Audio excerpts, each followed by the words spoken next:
Guys, अस्सलाम वालेकुम। मैं हूं आमिर सलपन और आज मैं आपके लिए लेकर आया हूं फंडामेंटल राइट्स का पार्ट थर्ड। तो पिछली बार हमने आर्टिकल 22 तक पढ़ा था और आज हम पढ़ने जा रहे हैं right against exploitation.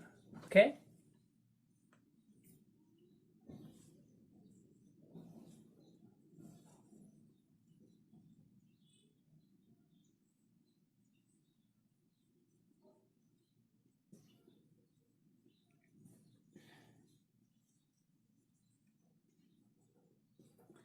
Right against exploitation ये किस आर्टिकल से किस आर्टिकल तक मेंशन है?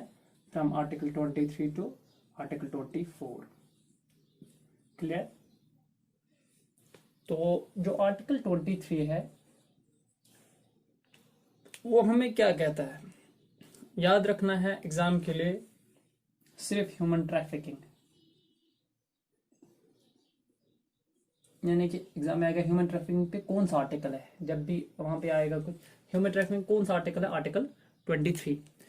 कहने का मतलब यह है कि ये प्रोहिबिट करता है ह्यूमन ट्रैफिकिंग को, यानी कि जो इंसान की तस्करी होती है ये उसे प्रोहिबिट करता है, और फोर्स्ड लेबर को, यानी कि अगर वहां पे आएगा क्वेश्चन फोर्स्ड लेबर के रिलेटेड आर्टिकल कौन सा है या ह्यूमन ट्रैफिकिंग के रिलेटेड आर्टिकल कौन सा है, वो है आर्टिकल 23। ओके, तो दूसरा जो आर्टिकल है इसका वो है आर्टिकल 24। आर्टिकल 24 इसके लिए आपको याद क्या रखना है? Child labour. ठीक है, चाइल्ड लेबर याद रखना है एग्जाम के लिए। It is the simplest way to remember these fundamental rights, articles. Okay, तो ये जो चाइल्ड लेबर है ये क्या इसका मतलब क्या है कि हम किसी भी 14 साल तक के बच्चे को हम किसी भी फैक्ट्री में काम नहीं करवा सकते हैं, कोई भी हैजार्डस एक्टिविटी नहीं करवा सकते हैं, माइनिंग वगैरह पे, माइंस वगैरह पे काम नहीं करवा सकते हैं उन्हें। ठीक है, यानी कि prohibition of employment of children in factories till the age of 14 years. ठीक है, तो हाँ यहाँ पे थोड़ी सी एक्सेप्शन है, अगर कोई हार्मलेस काम होगा, हार्मलेस वर्क होगा या कोई इनोसेंट वर्क, पेपर वर्क वगैरह कुछ होगा, तो वो यहाँ पे अलो है, लेकिन हैजार्डस एक्टिविटी कोई होगी या माइनिंग पे या फैक्ट्रीज में काम नहीं करवा सकते हैं। ओके, तो अब हमारा जो अगला फंडामेंटल राइट है वो है right to freedom of religion.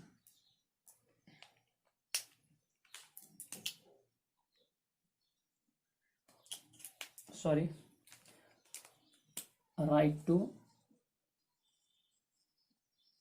Religion. ठीक है, right to freedom of religion, ये किस आर्टिकल से किस आर्टिकल तक मेंशन है?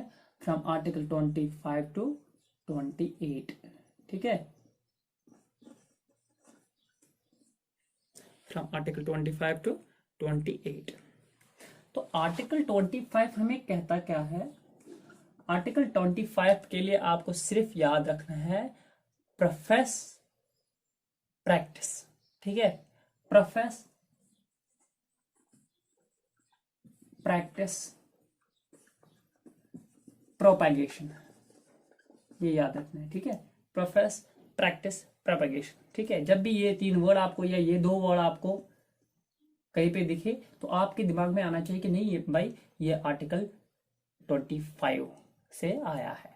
ओके, तो कहने का मतलब यह है कि आप किसी भी अपने धर्म का प्रचार कर सकते हो, आप अपने बिलीफ को ओपनली डिक्लेयर कर सकते हो। ठीक है, तो आप ना अपने रिलीजियस अफेयर्स जो है वो मैनेज कर सकते हो। ओके, ये आर्टिकल 25 में मेंशन है।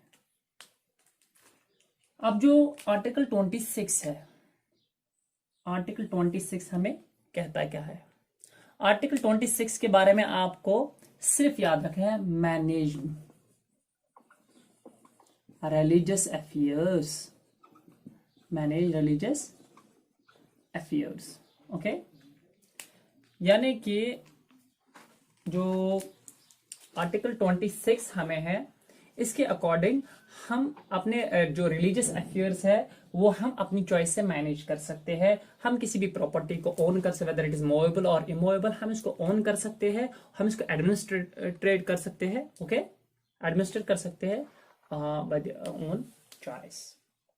ठीक है, ये था आर्टिकल 26।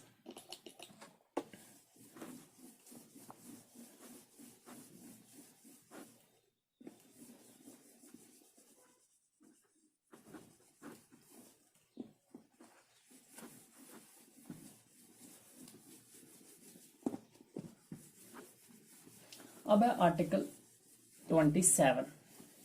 आर्टिकल 27 के लिए आपको याद रखना है ओनली सिंपल वर्ड।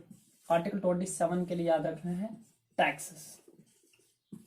ठीक है, आर्टिकल 27 के लिए आप सिंपल याद रखो टैक्सेस, यानी कि इसका मतलब यह है कि जितने भी नो पर्सन, किसी भी इंसान को, no person shall be compelled to pay any tax for the promotion और maintenance of any particular religion और रिलीजियस डिनोमिनेशंस। ओके, यानी कि जितने भी हमारे इंस्टीट्यूशंस है, रिलीजन इंस्टीट्यूशन, उनको वो टैक्स फ्री, उनको टैक्स नहीं देना पड़ेगा। किसी भी इंसान को कंपेल नहीं किया जा सकता है कि वो आप किसी रिलीजियस जो इंस्टीट्यूशन उस वो टैक्स दे, उसके लिए उसको उसका टैक्स दे, टैक्स पे करे, या ये जो कोई रिलीजियस डिनोमिनेशंस है उनके रिगार्डिंग कोई टैक्स पे करे। ठीक है, तो ये गारंटी कौन सा देता है हमें? Article 27 of Indian constitution.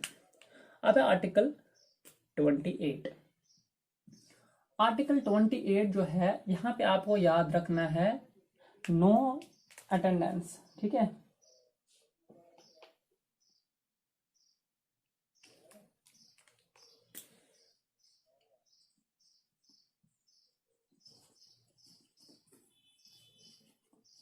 Freedom from attending religious instructions. मान लीजिए आप किसी मशीनरी स्कूल में पढ़ रहे हैं, तो वहां पे वो लोग अपने मजहब का, अपने रिलीजन का प्रचार कर रहे हैं, फंडामेंटल राइट है उनका, वो कर सकते हैं, लेकिन वो आपको फोर्स नहीं कर सकते हैं कि आप कन्वर्ट हो जाओ उस रिलीजन में। ठीक है, तो वो गारंटी कौन सा देता है? आर्टिकल 28, यानी कि फोर्सफुली आपको कोई कन्वर्ट नहीं कर सकता है। कोई मजहब जो है, आप किसी मजहब में आप फोर्सफुली आप कन्वर्ट नहीं हो सकते हो, कोई भी आपको फोर्सफुली फोर्स नहीं कर सकता है। हाँ, अगर आप खुद चाहोगे तो आप कर सकते हो, आपकी फ्रीडम है कि आप कर सकते हो, किसी भी रिलीजन को अपना सकते हो, लेकिन आप आपको फोर्सफुली नहीं करवाया जा सकता है, ऐसा कुछ। ओके, ये आर्टिकल 28 था।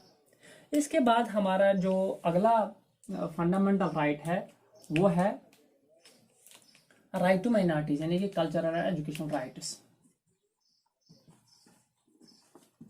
राइट टू माइनॉरिटीज, ये किस आर्टिकल में मेंशन है? From article 29 to 30। ठीक है, पहले माइनॉरिटी किसे कहते हैं? माइनॉरिटी जो है, हिंदुस्तान में हिंदुओं के बगैर जितने भी जो रिलीजन्स है, whether Muslims, Sikh, Christian, Buddhism, Jains, Buddhist, Jains वगैरह सब माइनॉरिटी में है। यानी कि मेजॉरिटी में एक रिलीजन है जिसकी मेजॉरिटी हिंदूज की है यहाँ पे, तो बाकी सब माइनॉरिटी में आते हैं। ठीक है, तो आर्टिकल 29 जो है, 29 हमें क्या कहता है?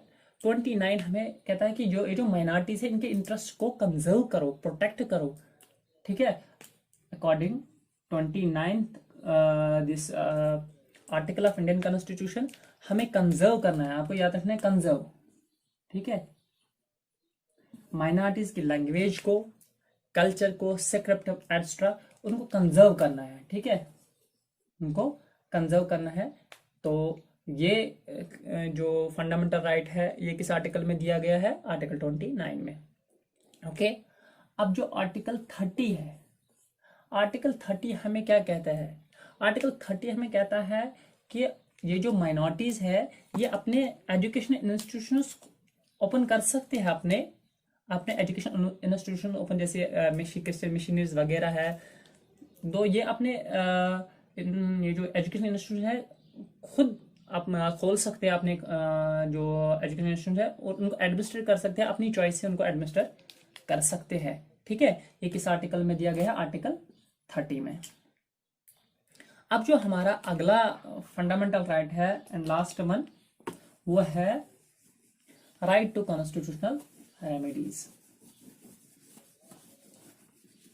राइट टू कॉन्स्टिट्यूशनल रेमेडीज, पहले हम इसको थोड़ी सी जानकारी देंगे। राइट टू कॉन्स्टिट्यूशनल रेमेडीज जो है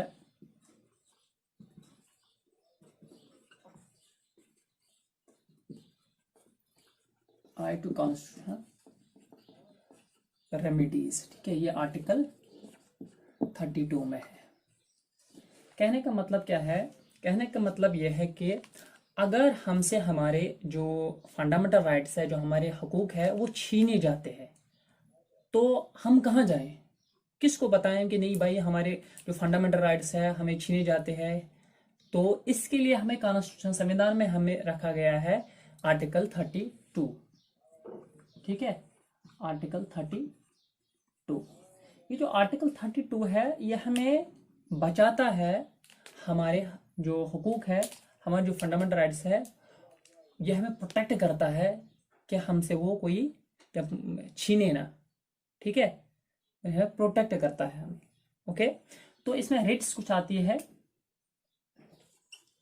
रिट्स पहले मैं बताना चाहता हूँ, ये जो रिट वर्ड है ये ब्रिटेन से बारो हुआ है, ये बर्तानिया से बारो किए गए हैं। बाकी जो फंडामेंटल राइट्स है वो अपने यूएस से लिए है। तो ये जो मगर ये जो रिट वर्ड है ये हमने ब्रिटेन से बारो किया है। हमें जो पहली जो रिट है वो हेबस कॉर्पस। हेबस कॉर्पस एक लैटिन वर्ड है, इसकी मीनिंग है to have a body, to have a body. Okay, यहां पे बॉडी से मुराद है सुप्रीम कोर्ट और हाई कोर्ट। ठीक है, कहने का मतलब क्या है, कहने का मतलब यह है कि अगर आपको इलीगली अनलॉफुल अरेस्ट किया जाता है, ओके, तो आप उसके खिलाफ हेबस कॉर्पस, अपनी अरेस्ट इलीगल डिटेंशन के लिए हेबस कॉर्पस रिट दायर कर सकते हो कोर्ट में। तो कोर्ट एग्जामिन करता है आपकी जो लीगलिटी ऑफ डिटेंशन है उसको वो एग्जामिन करता है। और अगर कोर्ट को लगा कि नहीं भाई ये जो डिटेंशन है, ये जो अरेस्ट के ये लीगल नहीं है, इलीगल डिटेंशन है, तो इस पर्सन को फ्री कर दिया जाता है। ठीक है, तो हमारी जो दूसरी रिट है वो है मैंडामस। मैंडामस का मतलब है टू एक्टिवेट और वी कमांड। ठीक है, यानी कि आप किसी इंस्टीट्यूशन में जाते हो, वहां पे आपका जो वहां पे जो ऑफिसर होता है वो आपका काम नहीं करता है, तो आप उसके अगेंस्ट मैंडामस रिट डालते हैं, तो उसे कोर्ट के जरिए समन आ जाती है कि नहीं भाई आप इसका काम कर दीजिए, तो उसको एक्टिवेट कर, एक तरह का एक्टिवेट कर दिया जाता है। ठीक है, हमारी तीसरी रिट है वो है prohibition. Prohibition means to inactivate, यानी कि यहाँ पे इनएक्टिव कर दिया जाता है। इनएक्टिव कर दिया जाता है मतलब क्या है, यानी कि अगर कोई केस, जैसे देखो स्टेट टू स्टेट जितने भी डिस्प्यूट होते हैं वो सॉल्व करता है सुप्रीम कोर्ट। ऐसे ही कुछ केस अगर लोअर कोर्ट के पास आ जाए, हाई कोर्ट के पास आ जाते हैं, तो सुप्रीम कोर्ट नोटिस निकलता है कि ये आपके जुरिस्डिक्शन में नहीं आता है। ठीक है, या आपके जुरिस्डिक्शन में नहीं आता है, इस केस को आप फॉरवर्ड कर दीजिए या इस ऑर्डर को आप कॉश कर दीजिए। ठीक है, तो किसके अकॉर्डिंग, प्रोहिबिशन रेट के अकॉर्डिंग। ठीक है, तो प्रोहिबिशन रेट के अकॉर्डिंग इनएक्टिव कर दिया जाता है को अगर लोअर कोर्ट के पास है, तो हाई कोर्ट, ये जो हाई कोर्ट इसको हाई कोर्ट में ये ऑर्डर ये डालना पड़ता है, यानी कि केस फॉरवर्ड करना है या कॉश करना पड़ता है। तो ये जुरिस्डिक्शन किसका होता है, फिर हाई कोर्ट का। अगर हाई कोर्ट में है तो फिर ये जुरिस्डिक्शन किसका होता है, सुप्रीम कोर्ट का। ओके, तो इसके बाद जो हमारी जो अगली रेट है वो है सैरिटोरी और सैरिशरी। ठीक है, फोर्थ वन सैरिटोरी और सैरिशरी। ठीक है, इसका सैरिशरी जो है ये similar to prohibition, similar to prohibition. ठीक है, कहने का मतलब क्या है, ये डिसीजन, इसका मतलब यहाँ पे कोड को ये इनएक्टिव कर दिया जाता है, ठीक है, इनएक्टिव कर दिया जाता है कि ये आपके जुरिस्डिक्शन में नहीं ये है, तो आप इसको फॉरवर्ड कर दिए या आपके जुरिस्डिक्शन में इसको इनएक्टिव कर दिया, आप इस पे कोई ये मत डिसीजन मत दीजिए, क्योंकि ये आपके जुरिस्डिक्शन में नहीं आता है। लेकिन ये जो सेरेशरी रिट है, इसमें क्या होता है कि हाई कोर्ट या लोअर कोर्ट ने डिसीजन तो दे दिया है, लेकिन ठीक है, उसको कॉश कर दिया जाता है, उसको रद्द कर दिया जाता है हायर कोर्ट के द्वारा। Is that clear? तो कहते हैं कि नहीं भाई, ये जो सेरेशरी वर्ड है, ये जो अनलाइक ये जो प्रोहिबिशन है, इसमें क्या होता है, ये ओनली प्रिवेंटिव होता है, ये प्रिवेंट करता है, ठीक है, यानी कि ये प्रिवेंट करता है, नहीं आप नहीं कर सकते हो, ठीक है। लेकिन ये जो सेरेशरी है ये प्रिवेंटिव भी है, ये क्या कहता है, ये आप नहीं कर सकते हो, ये भी कह सकता है आप इसके बारे में डिसीजन नहीं दे सकते हो, और ये क्यूरेटिव भी है, यानी कि अगर दे दिया डिसीजन, ये इसको कॉश भी कर सकता है, ठीक है, यानी कि ये प्रिवेंटिव भी है और क्यूरेटिव भी है। इसके बाद हमारी जो अगली रिट है वो है क्यू वारंटो। फिफ्थ वन,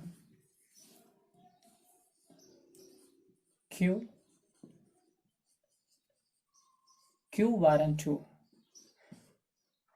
मतलब इसकी मीनिंग है what is your authority, what is your authority, यानी कि आपकी अथॉरिटी क्या है।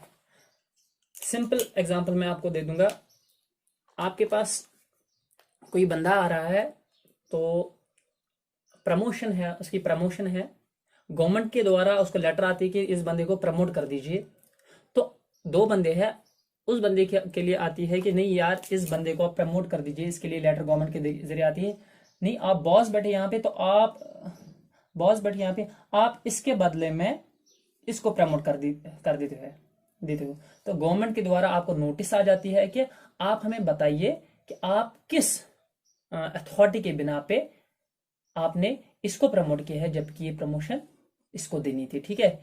व्हाट इज योर अथॉरिटी, वो आपको बोलते हैं व्हाट इज योर अथॉरिटी, कि आपने इसको प्रमोशन दी है, इसको नहीं, जबकि गवर्नमेंट ने इसे प्रमोशन दी थी। ये जो क्यू वारंटो है, इसी के अकॉर्डिंग आपको नोटिस आ जाती है गवर्नमेंट के द्वारा कोर्ट के द्वारा, गवर्नमेंट के द्वारा, कि आप बताएं हमें कि आपने किस अथॉरिटी से इसके ये प्रमोशन उसे दिए है। Okay, clear guys? तो आज के लिए बस इतना ही। आज हमारा जो फंडामेंटल राइट टॉपिक ये कंप्लीट हुआ है, ठीक है। Hope you like this video, share, subscribe my YouTube channel, and wish you all the best. Thank you.